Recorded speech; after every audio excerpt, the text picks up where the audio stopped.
The advice and opinions expressed by the host of Autism Live and her guests are meant solely as suggestion and should not be in any way construed as child-specific advice. The Center for Autism and Related Disorders advises working with a board-certified behavior analyst who has experience with autism before starting any intensive behavioral intervention. Any choices you make in determining your child's treatment are completely at your own discretion.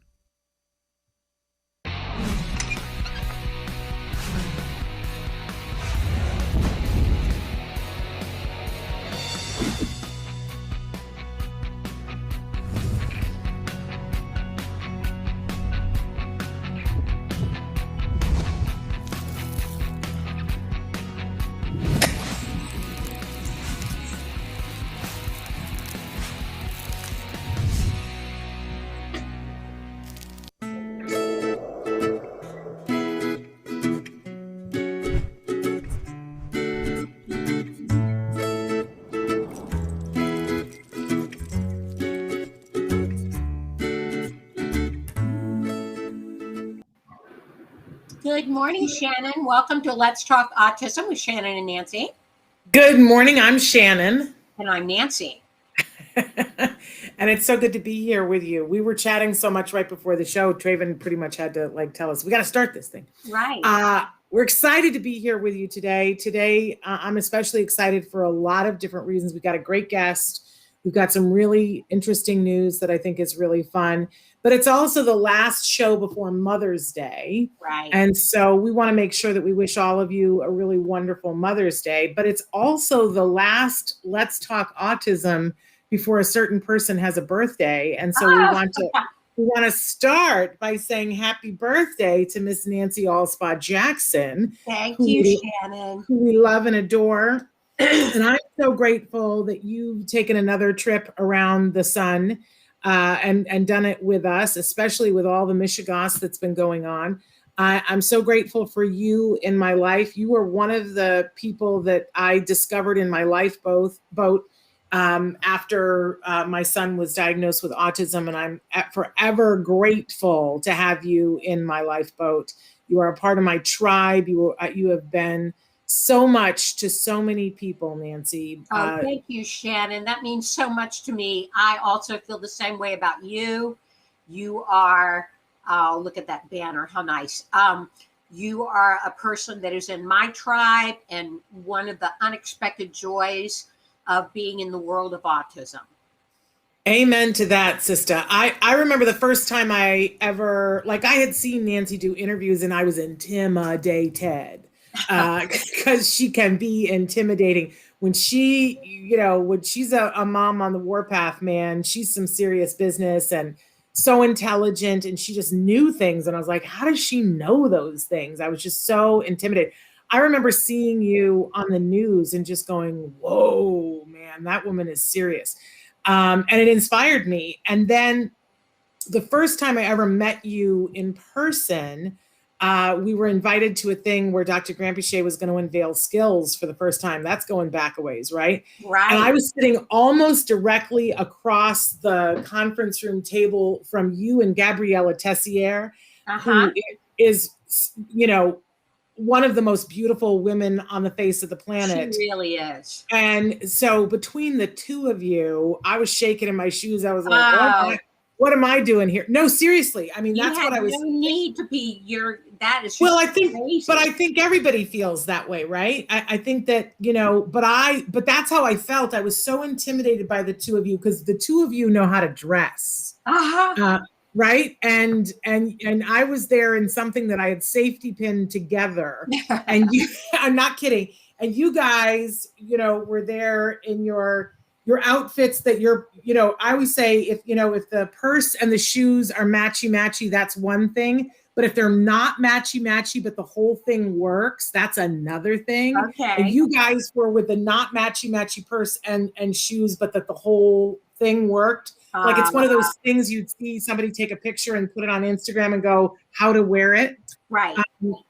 So the two of you had your heads together talking about things and coming up with ideas. And I was just intimidated. So the next time I met you, I had to interview you in a golf club at a live golf tournament. And I'm telling you, Like you and I sat down and talked, and it was girlfriend love instantaneously on my side anyway. And I was Mine too, Shannon. I was like, I want to know her forever. I want to, I want to be in her tribe. So anyway, we salute you. We all are saying happy birthday to Nancy today. Your birthday isn't until what, next Wednesday? It's next Wednesday, the 12th. And I'm going to be going into the double sixes, 6-6. Ooh, my goodness. Well, no one would know that. When did this happen? I don't know. No one would believe it. But you look stunning. You are stunning. Thank and I'm you, so honey. grateful to be a part of your life and have you a part of our lives. So happy birthday early. Thank you so much. That means the world to me. Thank you. Okay. So then on to our news, because we have a really great guest for you coming up in a little while. We have I'm going to say the name and let's hope I don't slaughter. Dr. Aida Nazari is going to be with us talking about a really special robot that's designed to do a lot of things with individuals on the autism spectrum. And those of you who watch the show know I'm a little bit like in love with robots. I don't know why. I don't know what that is about me, but I get very excited about them. So I'm excited to meet this little Q robot guy. Are we actually going to have the robot on?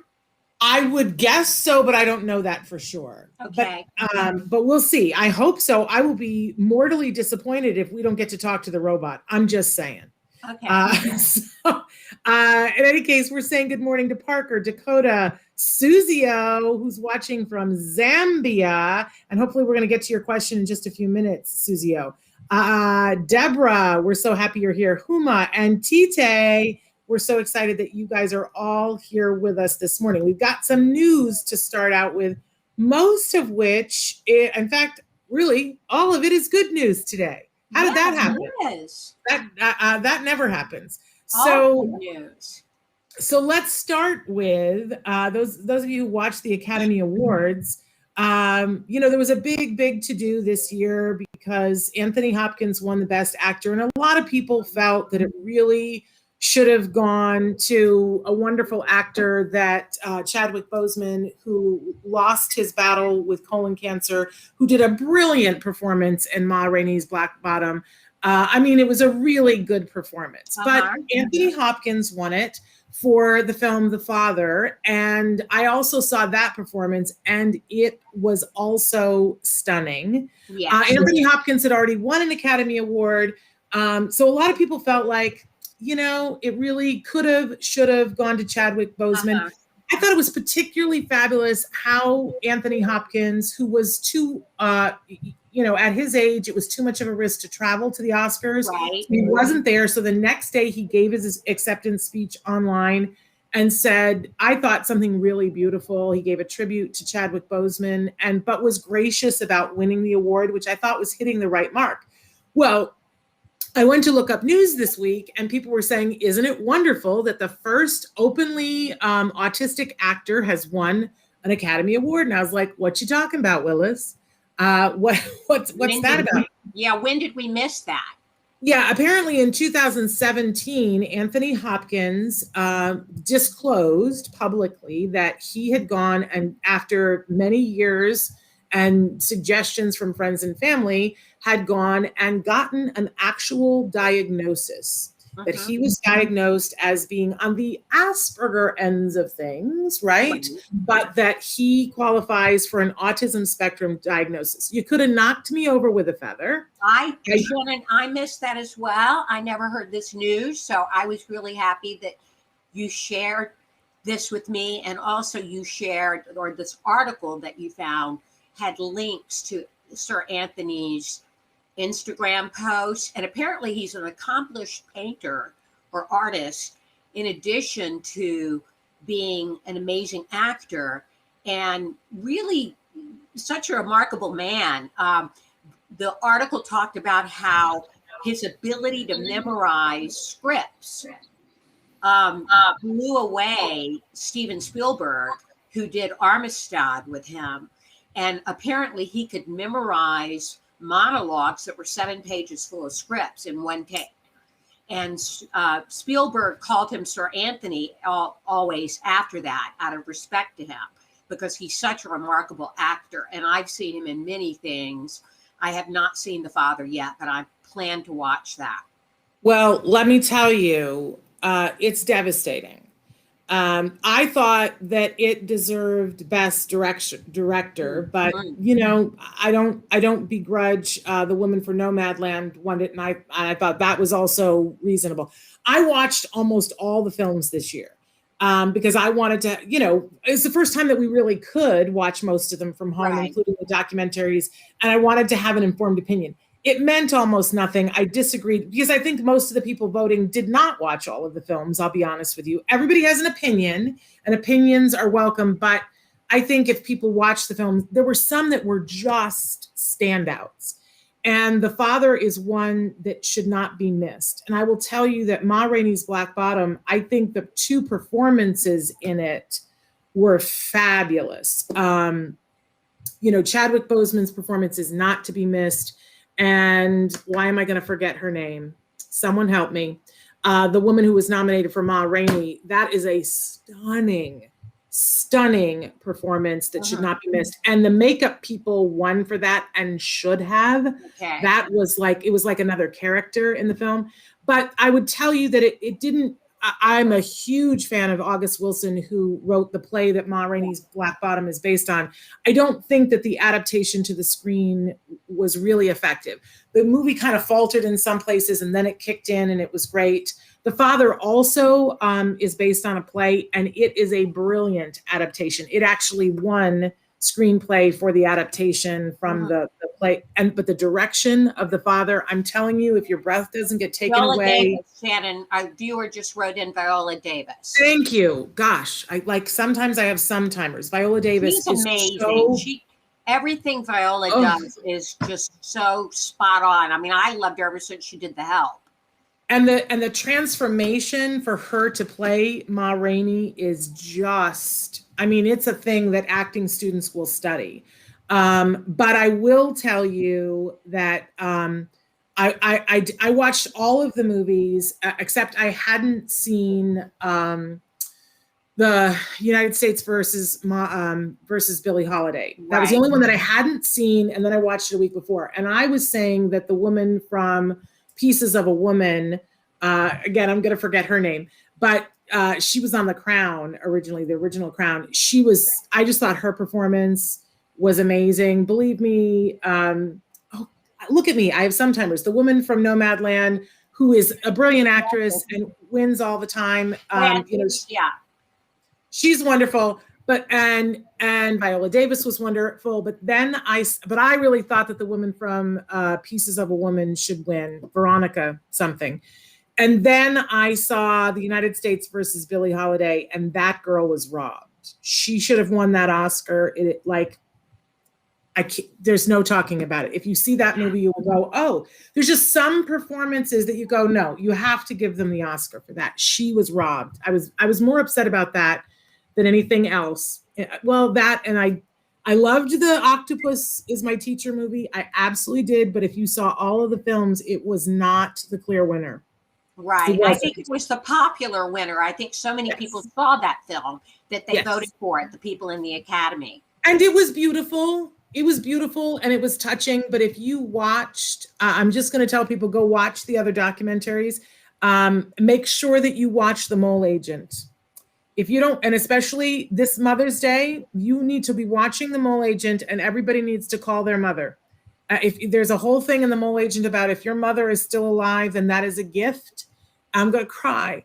But you should watch that movie. It will make you look at the elderly in an entirely different way.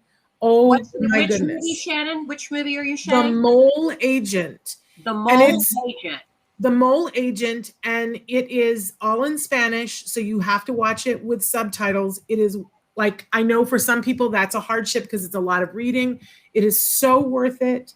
That movie is going to live with me and in me for the rest of my life. Oh, what a glowing recommendation. I'm going to have to catch that. Oh my gosh, you guys, you got to watch it. It's absolutely. You know what network it's on? You know, I think that you can watch it right now on Hulu, but you have to click a thing. You will get it in Spanish language. You have to click a thing in order to get the subtitles. Okay. Yes. But it is worth it. And of course, Crip Camp, brilliant documentary. But I think I would have had a hard time, but I would have given it to the Mole Agent, because you know how a film lives in your heart. It's just like, for the short animated films, If Anything Happens, I Love You. That is a movie that everyone needs to watch. And it was the clear winner, and they marketed it so that people saw it more than the other films, but it was the clear winner. So anyway, we didn't. Somebody wanted to know the topic today. We have a robot on that works with those on the spectrum. So that's the topic. I know we're going on and on about the Academy Awards. You would think that was the topic, but we were talking about Sir Anthony Hopkins being openly on the spectrum and announcing that. And if you have a chance, go to some of his Instagram posts. He's doing the Tuesday slide in one of them, which is just thrilled. Love that. Okay, so another in the news story that you shared, Nancy. Talk to us about this story that you shared. Yes, Amy Schumer. Let me go on to it here. Amy Schumer. This is on. She reflected on. This is on the Today Show's website. Amy Schumer reflects on husband's autism diagnosis as she honors her son's birthday.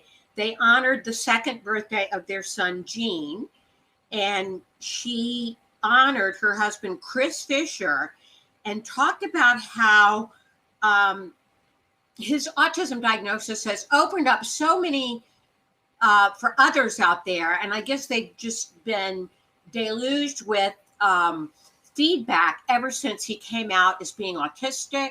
People that have been writing her and been writing to Chris Fisher saying how incredibly indebted they are for him being open about this. So yet another celebrity like Sir Anthony Hopkins coming out, which it gives so many people strength and hope, I think. Right, Shannon? I agree. And there are two things that there's so many things I respect and applaud about this, but I love when Amy Schumer came forward with this the first time, when her documentary came out about her pregnancy, and because he was diagnosed during her pregnancy. And I love how she responded to it, that she said, all of the things that I love about him are the things that qualify him for a diagnosis. And what that did for the autism community, the healing, that someone of her, popularity would say, I found out that my husband, is on the autism spectrum, and those are the qualities that I love about him. And people started asking her, are you afraid that your child will be on the spectrum? And she said, why? Why would I be afraid of that when I love those aspects about my husband? I thought that was really healing for the autism community. And now her child is 2. And she said something in her post that I thought, it just took my breath away. She said, now that our child is 2, we are well aware of the fact that statistically it's more likely that he will be on the spectrum. And, that's not really necessarily statistically true. It's true that it's more likely that he will be on the spectrum than other people, but it's not as if it's a 60% chance that he will be on the spectrum. But what that suggested to me is that she's mentally prepared for that, right? And that she's not afraid of it. No, she welcomes it, as she said. And I think that that's a really refreshing way for people to look at it. Of course, the mama side of me wants to take her in my arms and say, then let's not wait. At 2, you can get a diagnosis, and it's a good time to get a diagnosis, because the earlier that we, get a diagnosis, if in fact he is on the spectrum, then statistically the more things that he will be able to do in his life, and the fewer disabling aspects of autism that will hinder him. And that's the bottom line. Big proponents for early diagnosis. Shannon, your son Jem was diagnosed at 2 and received ABA therapy at 2, which really... 3. He was diagnosed at 2.5. He was diagnosed at 2.5 and started ABA therapy at 3. And, my son Wyatt was not formally diagnosed till he was 4 and started ABA therapy when he was just under 5. And I've always you do the shoulda, woulda, coulda, but there's part of me that always wishes he was diagnosed earlier and started the ABA earlier. Thank God we got it when we did. Yeah. But I love Amy Schumer for this. The protective mama side of me, just like you would with your best girlfriend, if they're thinking my child might be on the spectrum, you want to go, come with me. Let me introduce you to all the people that you need to be introduced to. So we're putting it out there, Amy.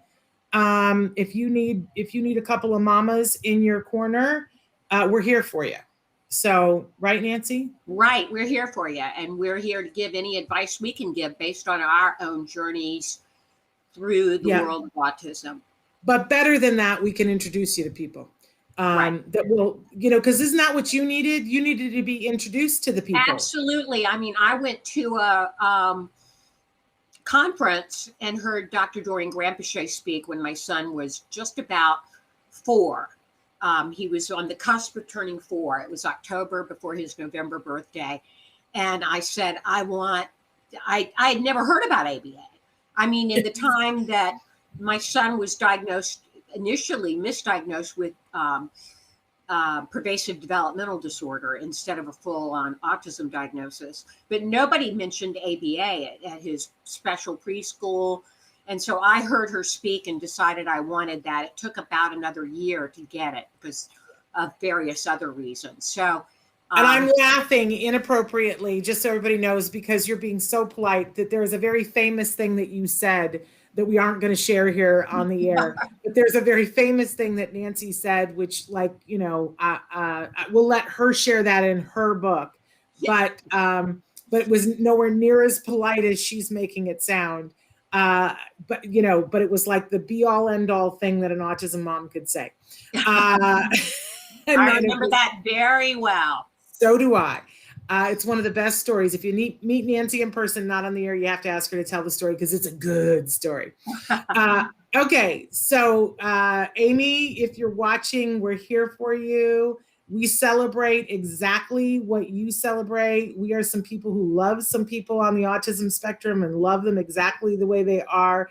But, you talk about in your post about wanting to, put it out in the light so people can get the help and support that they need. Let's do that for your son if he needs it. Okay, so our last story, which is, I think, going to be Traven's favorite story. Shannon, why is it Traven's favorite? Because Traven is the person that I go to ask questions about cryptocurrency. I know nothing about cryptocurrency except that Bitcoin is a cryptocurrency. So I would love to be educated on this if you know more about it. Well, Traven is your guy. Okay. Traven has the 411 on the crypto. I don't want to have people inundating him with questions, but Traven is my person that I go to for crypto currency news. So, and there's a lot of cryptocurrency. I had no idea what was going on in crypto, but it's happening. Right. So, and it's happening with lots of different types of cryptocurrency. It is the craziest of crazy in my world. But here's how it affects autism. Last week, we were talking about the Color the Spectrum live stream that was being done last Friday. Right, which the whole Color the Spectrum fundraiser was engulfed in a lot of controversy. You and I covered that on the show. Yes. And gave our seal of approval to the fundraiser and talked about what a great thing it was. Absolutely. And I stand by that. Absolutely. And it was a benefit for Next for Autism, which gives grants to a bunch of different autism organizations for very specific things. In particular, this year, it was supposed to be for programs for adults, for employment, and for services and access to health, and nothing that anyone I think could possibly be against. But, I don't know everything. So, but anyway, it also was groundbreaking because they had over $3 million in donations, which was great. But for the first time, they allowed people to donate in cryptocurrency. And so, yes, and they raised, Shannon, $440,000 in cryptocurrency, which I was really blown away by that number. I had no idea cryptocurrency was that popular. So it's a thing, y'all. And it was from about 100 different donors were able to donate. And they had a way that you could do it online, which, nobody's really done that before. So I was like, look at autism, being the first to in a long line of organizations that will be doing this, that will allow cryptocurrency for donations. So I thought that was pretty cool. And everybody's going to jump on that bandwagon now, because when you find out, we can raise $440,000 by allowing that, people are going to be doing that. Right. So, and we're all for the cause of color the spectrum. What was it called, Shannon, again? Color the Spectrum. Color the and Spectrum. Next for Autism. And Next for Autism, raising money for programs for adults for employment, which is so necessary. I'm on the board of Autism Works Now, which our friend Joanne Laura, who many of you know from this show and have heard us speak about, and was so dear to Shannon and myself. Autism Works Now, which is about employment for young people on the spectrum once they're adults. This is really sort of the new frontier that we need to tackle, along with everything else. But it's such an important subject, is employment for those on the spectrum. So we are completely behind the efforts of Color the Spectrum, and so great to hear how much money they raised. Really impressive. Amen to that. S Shark wants to know, the mole agent, is it with the guy with the spyglass? Yes, it shows the little elderly man with a spyglass, which is very misleading and makes you think it's a comedy. And listen, you will laugh, you will cry. I guarantee you. My husband and I were a mess. We just were like, you will fall in love with that little man. You will want to take him into your arms and hug him forever. It's a beautiful, beautiful movie. I encourage you. You'll laugh, you'll cry.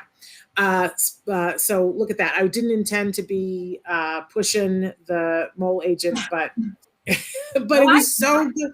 I've appreciated your commentary on Facebook. You've been going on and rating the films and giving your opinion on them. And I really appreciate it, Shannon, because I like having somebody guide me to what to watch.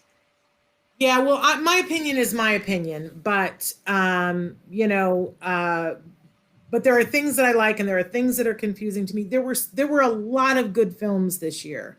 And I thought that particularly the category of documentary, and I'm somebody who loves documentaries, I thought it was particularly strong. Oh, by the way, Shannon, congratulations to your son, Jim, for being, is he a finalist in the award? Can you tell us a little bit about that? Yeah, so I don't know if every state does this, but here in California, there's something called National History Day. And I assume that every state does it, but because it's called national.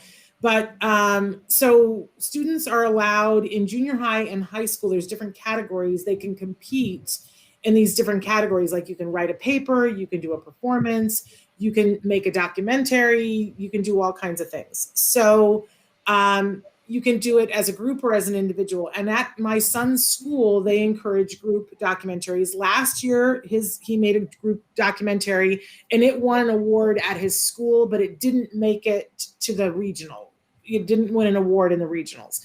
This year, with his group of friends, they made a film. They'd learned a little bit more, so they made a film and it won an award at the school level. Then it went to the regionals and won an award there. And then it goes on to the state competition.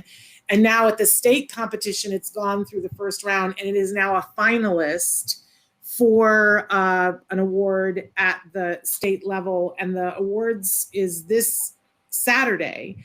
And we just found out yesterday that it's a finalist. And so they take all of the finalists from the state and they put them so that everyone can watch the films. So if you look on my Facebook right now, there's a link that you can go and watch his film. I didn't have time last night, but I intend on watching it this weekend. The subject matter is the Vietnam War, is it not? The title is Vietnam, the First Televised War. Because the challenge each year, they have a topic that they have to address, and the the topic this year was how has media influenced the news? So so they had Vietnam, the first televised war. I had nothing to do with it except for I did put out a thing on Facebook looking for people that they, vets, Vietnam vets that they could actually interview. They didn't end up taking any of my people. They found one on their own. But that's the only thing that I didn't get to see it until the other day.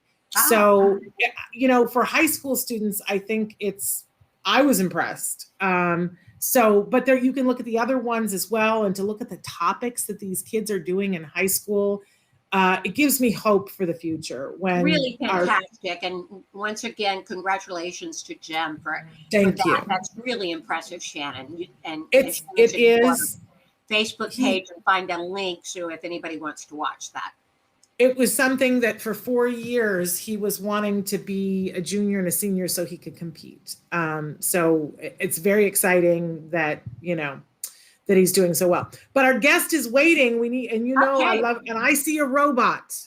So we are going to see a robot. Unless it's a bad intro. Yeah. You go ahead and introduce our guest. Okay.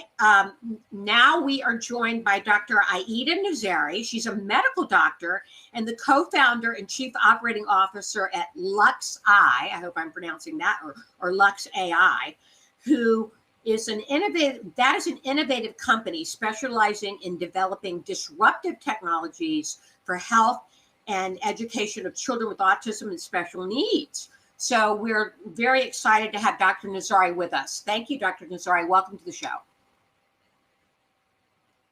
There she is. Hello. Hello, Shannon and Nancy. It's really great to be here and then be able to talk to you. And thank you very much for having me. Thank you. And we should add that you've got QT Robot with you, which we're so thrilled about. Yes, it's QT and it's here and it's ready to give you a little bit of information about what is built and then how it helps children, basically. Is he blinking? Yes. I love it. That with the face, it can show a lot of different facial expressions. So, for example, facial expressions that are related to emotions, or, for example, facial expressions that are related to, let's say, for example, teaching imitation of different, basically, facial movements, as well as some autonomy, such as washing face, brushing teeth, and these kind of things. And then it's really nice because when it laughs, always you see children like imitating and laughing back to the room, which is really amazing. So I understand you call him a social robot. What does that mean? And what's the goal with a social robot with autism? So basically, when we are talking about social robots, the general category refers to the type of the robot that their job is to facilitate either social interaction or through social interaction bring some kind of like values to the people. So they're talking about social robots. They can be used, for example, with children with special needs and autism, like what we are doing. Or they can be, for example, used, for example, for facilitation of like different type of therapies for older seniors, or, for example, like encourage basically healthy living for seniors who are living alone. So this is the general category. But in case of QT is basically developed with the idea of like helping children with autism. So everything about the design, the way that it interacts, the way even it looks has been developed by looking at what we need for children with autism and try to incorporate it in the robot to be able to get some kind of meaningful interactions when we are working with kids. And you have been developing, you have been working with children on the spectrum, and you've done a number of studies about that. And tell us what you found with the results with QT Robot. Yeah, so for our company is really research oriented, and we want to make sure that we are moving in a direction that is meaningful. So from the beginning, about like, for example, 7 years ago, when we started this project and talked about like having a robot for children with autism, we started basically by research. First, to identify what are the states of the art and what are the research projects say about like the best way of interacting with children with autism. And then as soon as we had like the first working prototype, we just put it in work to understand that what are the areas that facilitate, and basically to understand if whether the robot can bring us any added value comparing to the other type of technologies or to the other type of existing ways of, for example, providing therapy and especially in education. So one of the first studies that has been done with QT was focused on basically the interaction and understanding if by using a robot, we can, for example, like facilitate engagement and improve attention of children, and when children are sitting in front of the robot, how they behave that is a little bit different from the way that they behave normally in the, for example, interaction with other people, such as, for example, their parents, their caregivers, and therapists. And what we have seen is that the immediate result is that there is a lot of like engagement and attention and eye gaze and looking to the robot and paying attention to what he is doing. And something which is very interesting is that we see a lot of times children look much calmer in a sense that when they are working with their therapists or parents or teachers, see a lot of like, for example, like behaviors such as steaming and hand flapping that can take us a little bit to the side of thinking that, for example, the child is not in the most comfortable, basically, way of feeling. But with the robot, we see that there is like a significant reduction in this. And we have seen that when children are working with QT, they have the capacity to work for a longer duration of the time. So let's say on average, the child is working, let's say, trials that are going somewhere between, for example, 5 minutes to 10 minutes when they're working with their teachers and therapists. With QT, they tend to stay longer and have like a more possibility of work and a longer duration of sessions that, you know, longer term, it really helps the children to progress faster because more they practice, more they can learn and they can advance. That was the initial idea, to think that if a robot as a platform can bring us some value in terms of interaction with children, but we also wanted to make sure that not novelty effects, and this is not something that is nice to have, but not necessarily bring us some meaningful outcome from the interaction of the robot. So the other studies were longer duration, and we wanted to make sure that when the time passes, children are not losing their interest, children are not basically not finding the robot as engaging and interesting as the first time. And it was focused on understanding that if through the interaction with the robot, we can really build the skills that are generalized, that can be used in the daily life of children, and there is some kind of impact out of it. So what, for example, one of the studies done by QT Robot was focused on teaching emotional abilities, in a sense that we were working, for example, from like basics of emotion, such as emotion recognition and emotion understanding from like the nonverbal cues such as the facial expressions, the body gestures, the tonality of the voice, and then gradually build toward building an emotional understanding that what does it mean to feel happy? What does it mean to feel sad? How our body would react when we are angry or we are frustrated. And then teaching children about like what are the ways that we can either cope with our own emotions and try to basically calm down and not to make choices that are, for example, like having negative impact for us, and how to respond to other people's emotions. That, for example, when we see our friend that is hurt or having a problem, or, for example, they are sad, how we can, for example, support them and show empathy to them and try to help them. So the study was like 7 sessions, each session taking like about like an hour. And then we had like pre-test, post-test in terms of seeing how far children can basically develop emotional skills. And we have seen that with just these few sessions and 7 hours, children had like very significant outcomes. So, for example, their mental health was improved in a sense that, for example, they had less internalizing problems. They had like, for example, less anxiety and depressive mood that is caused by, for example, emotional difficulties. And they had a higher emotional appropriateness. So basically, more comfortable in knowing how to react and then, for example, like how to cope with emotions. And it was really interesting because the parents who were taking part in these studies, they were reporting like a lot of amazing things that are happening out of the context of the working with QT. So for example, they were telling us that they're going, for example, like out of the session, the child opens up and explains that, for example, Mom, I didn't know that, for example, sometimes my emotions are too intense. And now I know that, for example, like when my emotions are too much, I can do things. Or sometimes the children coming and saying, oh, today I'm feeling very green. So I'm very calm, I'm very happy. Or one of them was telling us that, for example, the child has a lot of problems with making friendships. And now he is getting invited to the birthday parties and like making a lot of friends, basically because he is now more comfortable in basically emotionally supporting other kids and showing empathy and trying to, support them when something is going wrong, for example, with a friend, which had a very positive impact on the confidence of the child as well, because he was thinking that, okay, now I can make friends. Now I'm comfortable to, for example, like attend different social situations with my friends. That's just great outcomes. Can we see, can we meet QT and get an example of how the robot works?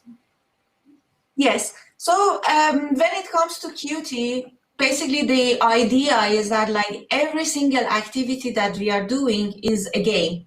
So either QT needs help from the child, or for example, there is a friend of QT that needs help, or for example, like QT just invites children to visit, for example, like a forest or a farm, or for example, go to the dentist, or for example, like go to a shopping mall and try to pay attention to the students. And then these sessions are really based on the developmental milestones. So if I want to show you some examples, I have like a variety of activities in a sense that, for example, when children are young, we are focusing on, for example, a lot of receptive language, a lot of expressive language, some early cognitive skills, as well as social skills. So maybe I can gradually show you some examples so you can see how the interaction goes. And then, for example, like how sessions are advancing, because we have like very, very basic sessions that are meant for children who are, for example, like developmentally, they are below 1 year, until the sessions that are very, very advanced in terms of like how to start a conversation, how to maintain a conversation, how to show empathy, and so on. We have had a request. They would like to know if they can see the one go to the dentist. I don't know if you have that ready, but that's the request about working with going to the dentist. Yeah, let me see to see if I can find like some of the maybe I can just show do the you one like that you planned. You can just do the one you planned. I just wanted you to know that they were requesting. I can show you afterward one of the community helper curriculums, because they are in different curriculums and each of them are like on a very specific skill area. So let's say, for example, in the early stage development curriculum that we have, the focus of the curriculum are on the milestones that is supposed to meet in the, let's say, pre-kindergarten, which is like, for example, up to age of like 48 months or below the age of like 5 years. So let's say, for example, like we are working on a receptive language, and then we have, let me just see what I can show. So let's say, for example, we are working on finding different, for example, like features of the objects, or for example, like answering the questions based on the different, let's say, for example, like I can just run this one. All right. Now we will talk about few and many. Ready? Let's go! Look, there are many toys.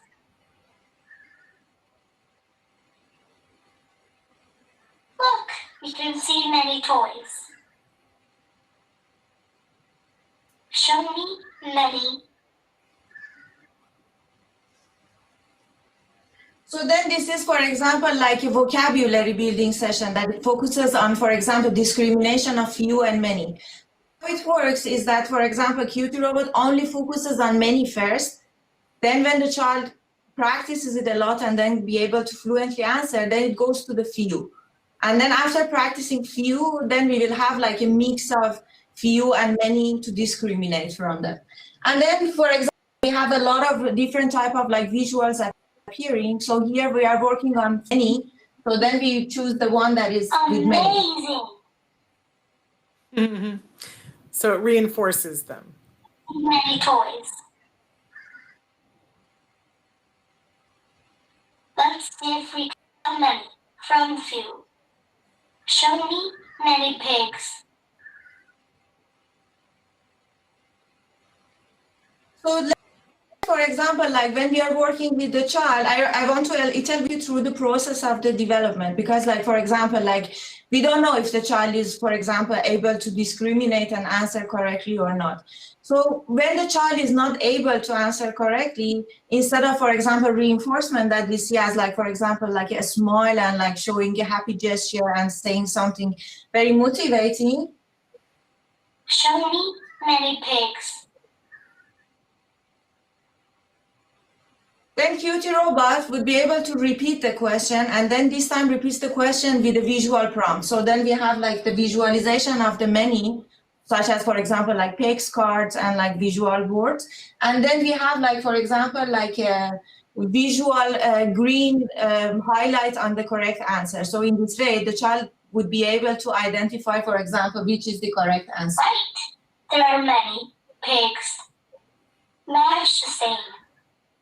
So then whenever there is a mistake, we actually want to give the child a little bit of positive reinforcement so they don't feel sad that they have done a mistake. So then we will continue with something that is very, very easy for them, such as, for example, like a C matching, so they get a positive reinforcement. And then we will go back to the original question. So we will allow the child to be able to practice it once again. And then Nice job. hopefully this time they would be able to find the correct answer with that. Show me Very many cute. pigs. So He's then very cute. He's appropriately named QT. He's a cutie. And I like when he smiles. Point two. Many cows. yes. So this is an example, like a very simple game, which is meant for children that they are working on the, for example, like vocabulary. So we start from very simple vocabulary and then gradually building toward, for example, like different objective and descriptives and special concepts.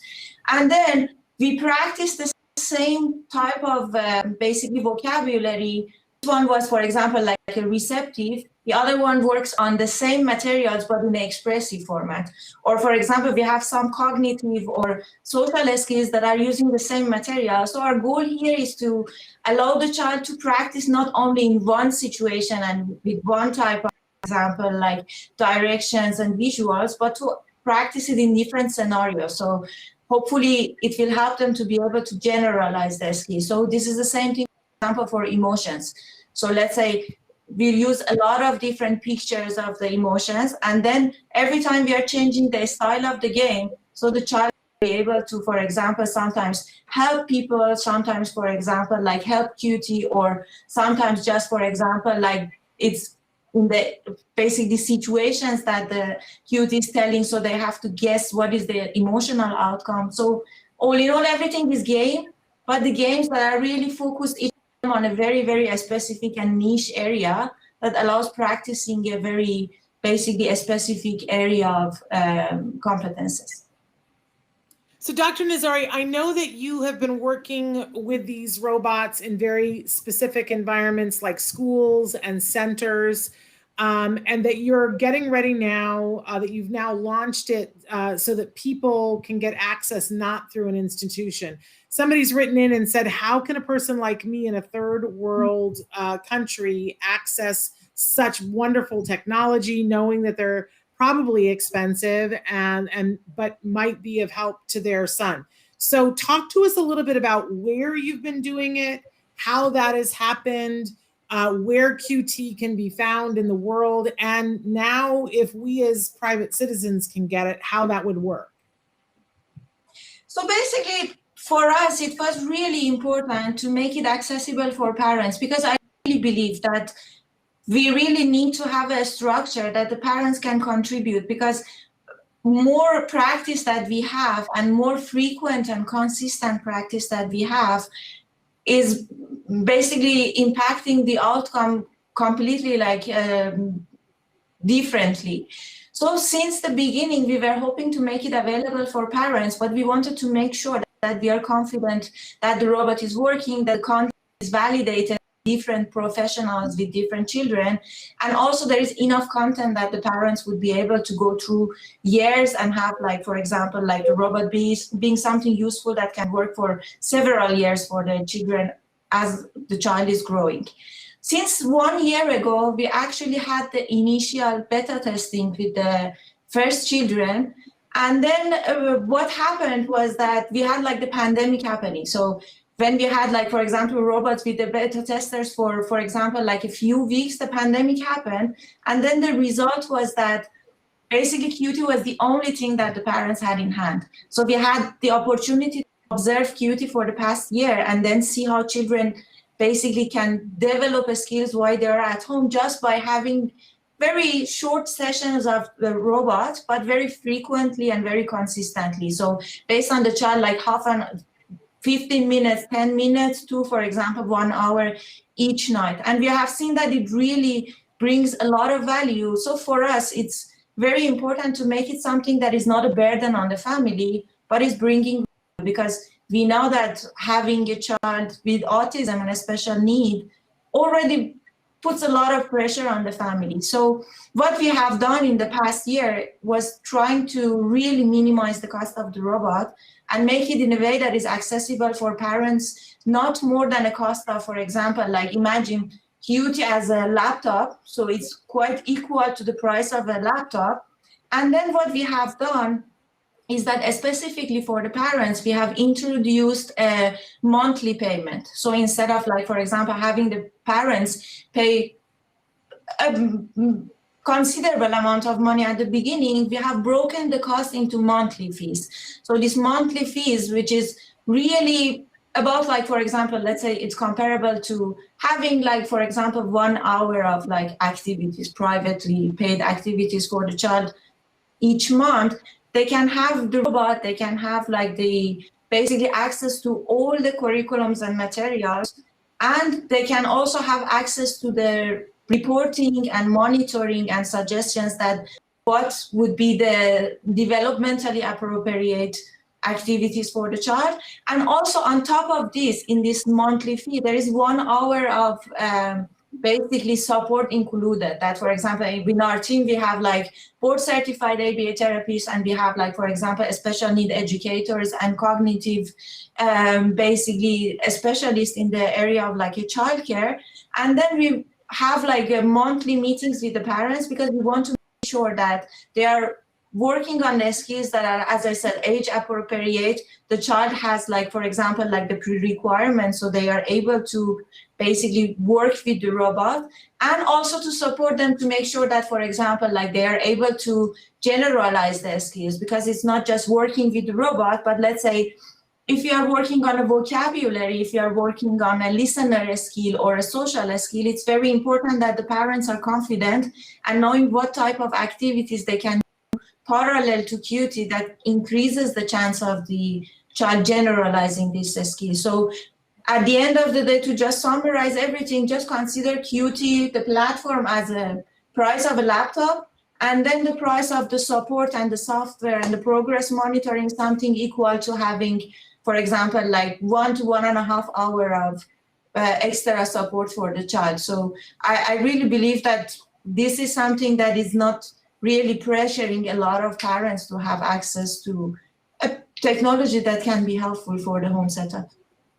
So where would they go to find out more information and to look at what it would cost them where they are? So basically, just go to the website, which is www.luxai.com. And then in the website, we have like a page specific for the parents. So all information like the parent support, as well as, like, for example, what type of educational curricula are already built in the robot, as well as what educational are under preparation, and it's going to be released in the basically hopefully monthly schedules. They are all there, and they would be able to see, for example, like what kind of languages Qt Robot supports in terms of like the educational curricula as well as the support materials for the parents. Okay. We have a question from the parent. What is the age range that you're dealing with the robot? Are there just different programs depending on what skills they need to accomplish? So when we are talking about children with autism and developmental delays, it's all about, like, for example, like what is the developmental age of the child and what is appropriate for them. So the curriculum of Qt Robot works across like different developmental ages. So as I mentioned, we have an early stage development curriculum, which is targeted toward the area which is like below 48 months of development. So for example, we have young teenagers that are now 15, 16, and they are still like working in that type of because that's what is age appropriate and developmentally appropriate for them. Then after this curriculum, we have a lot of like other curricula mainly focused on either advancing the vocabulary of the kids. For example, like what I mentioned about like community helpers. We have some curricula about autonomy, about like, for example, like what is the different name of the objects in kitchen, in bathroom, in the items of clothing, what is the function of one, as well as working on the sequencing of the actions, for example, to get ready in the morning, to brush the teeth, or to, for example, like wash the face. And then after that, we reach to the point that we expect that the child is in an age that is like more social, going to the school, and then the focus is more on the social skills and emotional skills. Like, for example, we want to help them to know about, like, for example, if they are in a situation that they go to school, they want to greet people, what are the greeting ways that they can use, how they can use them, in which type of situations, what are the nonverbal important components in greeting people, as well as, like, for example, when we want to start a conversation, when we want to ask for help, when we want to ask for play, how we do it, or when we are in a conversation, how we can maintain and stay on the topic, how we can listen to our, for example, conversation partner, how we can properly finish a conversation. Or, for example, we have sessions about like how to deal with teasing. So, for example, if you are in a situation that, for example, like somebody is like saying something mean to you or something that you necessarily doesn't like, how you can respond properly, and in which situations you need to, for example, ask an adult to support you, and in which situations you can just basically deal with it yourself. So the age range, if I want to summarize, is from very, very young children. So the youngest that we have is currently like 2.5, 3 years old, which is working on the early stage curriculum. And then the oldest that we have are, for example, like around, like, for example, like 18, 19, that they are really focused on, for example, emotional ability trainings, as well as the basically more in-depth and advanced social skills as we discussed. Great. Wonderful. Thank you so much. We've put the website in the chat because you guys requested that. Traven just checked to make sure that I did it right. And Dr. Nazari, thank you so much for being with us and for sharing Cutie with us. He is definitely a cutie. He is absolutely adorable. We thank you for taking the time to be with us. Thank you, Dr. Nazari. Thank you very much. I am a long-term follower of you, and then I really enjoy the content that you create. So for me, it's really precious to be able to be here and then discuss about it with you. So thank you very much for having me. Thank you. The cutie. Bye-bye. Bye. We're about out of time here, you guys, but we wanted to take a second to again wish everybody a really happy Mother's Day. Nancy and I are well aware of the fact that it's a day that comes with extra. Yeah. That it's not always the fabulous brunch that everybody depicts on television. We just want to acknowledge you, tell you to have a great day. We also, people wrote in and said, happy birthday, Nancy. I hope you saw that. Yeah. For the person who, in particular, for the person who wrote in from Zambia and said that their 5-year-old is nonverbal and that they're looking for help, I really want to encourage you to go and check out Cutie's website, which we put on the site for you. But in the meantime, if you have an iPad, I want to encourage you to go to the App Store. And even if it's not an iPad, if it's just a tablet or a phone, I think it works on the phone, go get Camp Discovery. Camp Discovery, it's free. And it's got lessons to work on language development for kiddos that are acquiring language. It's free. It's curricula done by Card. It's not going to be the comprehensive thing that you just saw on Cutie, so I definitely want to encourage you to go check that out. But it'll be something, while you're looking at that. Camp Discovery. So happy Mother's Day to all of you. We're back next week. Great array of shows next week. Until then, give your kiddos a hug from me. And give yourselves a hug from me. Happy Mother's Day. Happy Mother's Day. Bye-bye, everybody. Bye-bye.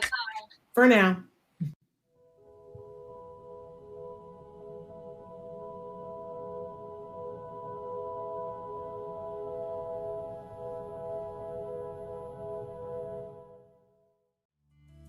Thanks for watching Autism Live. If you found anything helpful in this video, please give us a like. In fact, make sure that you smash that subscribe button on YouTube and give us a like on Facebook.